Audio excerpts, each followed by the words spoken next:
के खैफा से हैरान करने वाला एक वीडियो सामने आया। वहां चल रहे एक फुटबॉल टूर्नामेंट के दौरान जीतने वाली टीम के प्रशंसकों ने इजरायल के राष्ट्रपति को मैदान पर घेर लिया। इजरायल के राष्ट्रपति वहां विजेता टीम को ट्रॉफी देने के लिए पहुंचे थे, लेकिन तभी सैकड़ों दर्शक मैदान में कूद पड़े। देखते ही देखते ये भीड़ इतनी बढ़ गई कि मंच के चारों तरफ लोग ही लोग नजर आए और ये सब इजरायल के राष्ट्रपति इसहाक हेर्जोग से हाथ मिलाने के लिए मंच की तरफ बढ़ते दिखे।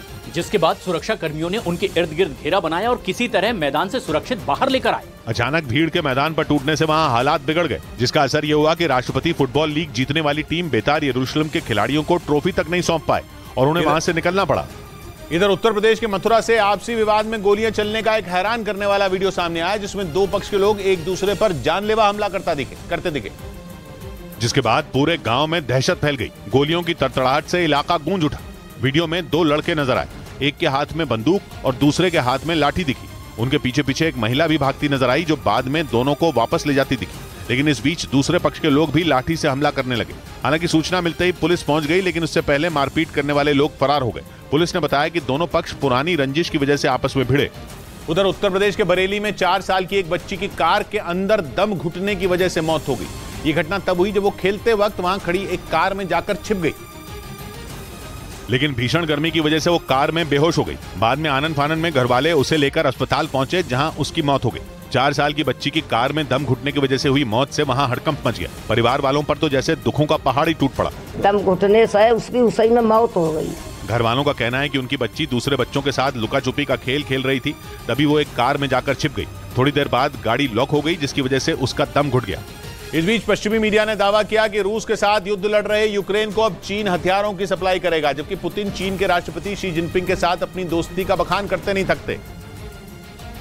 मतलब यह कि जंग के दौरान यूक्रेन को हथियारों की मदद करके चीन अपने दोस्त रूस की पीठ में खंजर घोंप रहा है। पश्चिमी मीडिया ने दावा किया कि चीन ने डॉलर कमाने के इस डबल गेम में पाकिस्तान का इस्तेमाल किया, क्योंकि युद्ध के दौरान पाकिस्तान ने पोलैंड के रास्ते यूक्रेन को हथियारों की सप्लाई की, जिसके लिए पाकिस्तानी सरकार ने पोलैंड में एक डिफेंस ट्रेडिंग कंपनी बनाई। और पश्चिमी मीडिया का दावा है कि इस डिफेंस कंपनी ने चीन के साथ रक्षा सप्लाई को लेकर पार्टनरशिप की, यानी हथियार चीन के होंगे और उनकी सप्लाई यूक्रेन को पाकिस्तान करेगा और दोनों मिलकर मुनाफा कमाएंगे। वहीं चीन पर पश्चिमी देश पहले ही रूस को हथियार सप्लाई करने का आरोप लगा चुके हैं।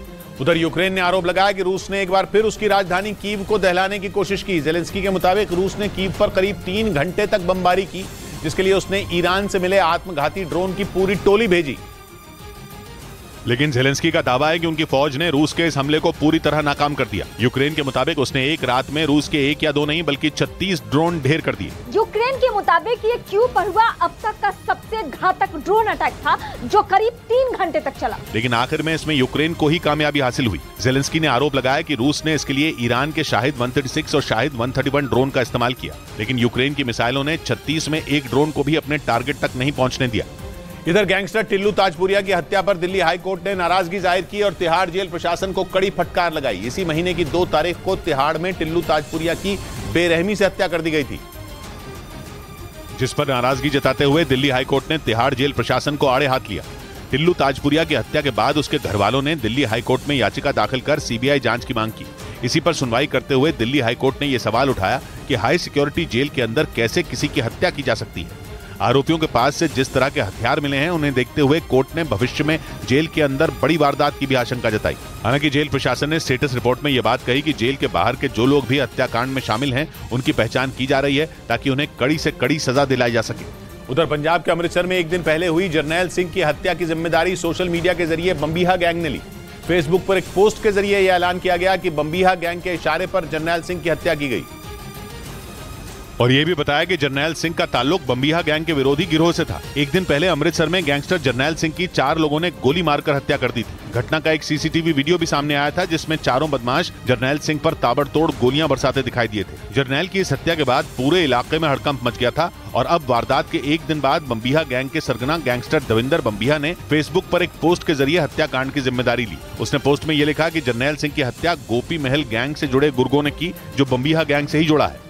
इधर उत्तराखंड के रुड़की में सरकारी जमीन पर बनी अवैध दुकानों को ढहा दिया गया। पुलिस के मुताबिक करीब 20 से ज्यादा दुकानों पर कार्रवाई की गई। इस दौरान कुछ दुकानदारों की नगर निगम की टीम से बहस भी हुई, लेकिन प्रशासन ने उनकी एक न सुनी और वहां सरकारी जमीन पर बनी अवैध दुकानों को बुलडोजर से गिरा दिया। इस कार्रवाई का जो वीडियो सामने आया उसमें सबसे पहले बुलडोजर से सड़क किनारे बनी अवैध दुकान की दीवारों को तोड़ा गया। इस दौरान वहां दुकानदारों की नगर निगम के कर्मचारियों से तीखी बहस भी हुई, लेकिन प्रशासन की कार्रवाई चलती रही। 2 दिन पूर्व हमने सभी दुकानदारों से इसको खाली करा के कब्जा लिया था। इस कार्रवाई के दौरान भारी संख्या में पुलिस के जवान तैनात रहे ताकि हालात बिगड़ने पर उन पर काबू किया जा सके। उधर जापान के रक्षा मंत्रालय ने रूस के जासूसी विमानों को खदेड़ने का दावा किया। जापान के रक्षा मंत्रालय के मुताबिक रूस के जासूसी विमान जापान की सीमा के करीब पहुंच गए थे, जिन्हें उसके ताकतवर फाइटर जेट ने खदेड़ दिया। जापान के रक्षा मंत्रालय ने दावा किया कि रूस के 2 जासूसी विमान प्रशांत महासागर और जापान सागर के ऊपर उड़ते दिखाई दिए। जैसे ही इस घटना की जानकारी जापान के रक्षा मंत्रालय को लगी, उसने अपने फाइटर जेट भेजकर उन दोनों विमानों को खदेड़ दिया। इस बीच खुफिया एजेंसियों ने दावा किया कि भारतीय सुरक्षा संस्थानों में काम करने वाले अधिकारियों से जानकारी निकलवाने के लिए पाकिस्तान ने हनी ट्रैप का जाल बिछाया है। इसका पता तब चला जब पिछले दिनों महाराष्ट्र और राजस्थान से 2 लोगों को गिरफ्तार किया गया, जिनसे पूछताछ के बाद पाकिस्तान की इस हनी ट्रैप साजिश का पर्दाफाश हो गया। खुफिया एजेंसियों के मुताबिक भारत के सुरक्षा संस्थानों में काम करने वाले अधिकारियों से जानकारी निकलवाने के लिए पाकिस्तान उन्हें हनी ट्रैप में फंसाता है। इसके लिए सोशल मीडिया पर फर्जी प्रोफाइल बनाकर अधिकारियों से दोस्ती की जाती है, जिसके लिए पाकिस्तान की खुफिया एजेंसी ISI ने लाहौर, इस्लामाबाद और रावलपिंडी में कई कॉल सेंटर खोल रखे हैं, जहां हनी ट्रैप की साजिश को अंजाम देने के लिए बड़ी संख्या में लड़कियों की भर्ती की गई है। इन लड़कियों को हिंदी और अंग्रेजी बोलने की ट्रेनिंग दी जाती है ताकि उन पर किसी को कोई शक न हो।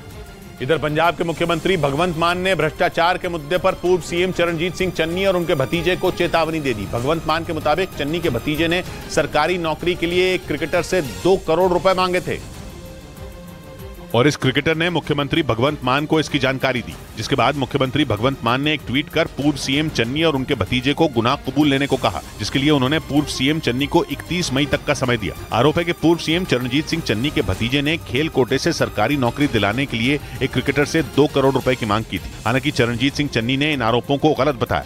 इस बीच अपना पहला IPL खेल रहे मुंबई इंडियंस के तेज गेंदबाज आकाश मधवाल ने एक शानदार रिकॉर्ड अपने नाम कर लिया। उन्होंने IPL के प्लेऑफ मुकाबलों में अब तक की सबसे बेहतरीन गेंदबाजी की और लखनऊ सुपर जायंट्स के खिलाफ हुए एलिमिनेटर मैच में 5 रन देकर 5 विकेट झटक लिए। 29 साल के तेज गेंदबाज आकाश मधवाल का यह पहला IPL सीजन है जिसके एलिमिनेटर मुकाबले में उन्होंने कुल 3.5 ओवर यानी 21 गेंदें डाली, जिनमें सिर्फ 5 रन देकर उन्होंने 5 विकेट हासिल किए, जो IPL के प्लेऑफ मुकाबलों में अब तक का सर्वश्रेष्ठ रिकॉर्ड बन गया। इससे पहले 2010 में चेन्नई सुपर किंग्स के डग बॉलिंजर ने 4 ओवर में 14 रन देकर 4 विकेट अपने नाम किए थे, लेकिन मुंबई इंडियंस के आकाश मधवाल ने उनका ये रिकॉर्ड तोड़ दिया। इधर हैदराबाद में दिल्ली के श्रद्धा हत्याकांड जैसी वारदात को अंजाम दिया गया। वहां पैसों के विवाद में चंद्रमोहन नाम के आदमी ने अपनी लिव इन पार्टनर की चाकू मारकर बेरहमी से हत्या कर दी और फिर शव को ठिकाने लगाने के लिए उसके कई टुकड़े कर दिए। पुलिस के मुताबिक आरोपी चंद्रमोहन ने अपनी लिव इन पार्टनर अनुराधा से करीब 7 लाख रुपए लिए थे, जिन्हें वो वापस नहीं कर रहा था, जबकि अनुराधा उस पर पैसों के लिए दबाव बना रही थी। आरोप है कि इसी वजह से चंद्रमोहन ने 12 मई को चाकू मारकर उसकी हत्या कर दी। The motive behind this murder is because of financial transaction between this lady and accused. हत्या के बाद आरोपी ने पत्थर काटने की 2 छोटी मशीनें खरीदी, जिससे उसने शव के 6 टुकड़े किए। बाद में 15 मई को आरोपी ने महिला का सिर मूसी नदी के पास एक कचरा डंप करने की जगह पर फेंक दिया, जबकि बाकी हिस्से फ्रीजर में रख दिए। हालांकि पुलिस ने 1 हफ्ते की जांच के बाद आरोपी चंद्रमोहन को गिरफ्तार कर लिया। उधर ईरान के मीडिया के मुताबिक इजरायल की सेना ने उसके जासूसी ड्रोन पर सीरिया की तरफ से किए गए हमले का करारा जवाब दिया। पश्चिमी मीडिया का दावा है कि पिछले महीने ही इजरायल ने सीरिया और चरमपंथी संगठन हिजबुल्लाह को ईरान का साथ छोड़ देने की धमकी दी थी, लेकिन सीरिया पर धमकियों का कोई असर नहीं हुआ। इजरायल का आरोप है कि ईरान उस पर हमले के लिए सीरिया में चरमपंथी संगठन हिजबुल्लाह के आतंकियों को पालता है और इसी वजह से वो सीरिया में घुसकर ईरान के समर्थन वाले आतंकी संगठन के ठिकानों पर वार करता है। लेकिन इजरायल तब आग बबूला हो गया जब उसके एक जासूसी ड्रोन पर सीरिया ने हमला कर दिया। इसके बाद इजरायल की सेना ने सीरिया पर जवाबी हमला करते हुए एक के बाद एक कई रॉकेट दाग दिए। इजरायल का दावा है कि उसके इस हमले में सीरिया की सेना को काफी नुकसान पहुंचा। हालांकि सीरिया की तरफ से कोई जानकारी नहीं दी गई।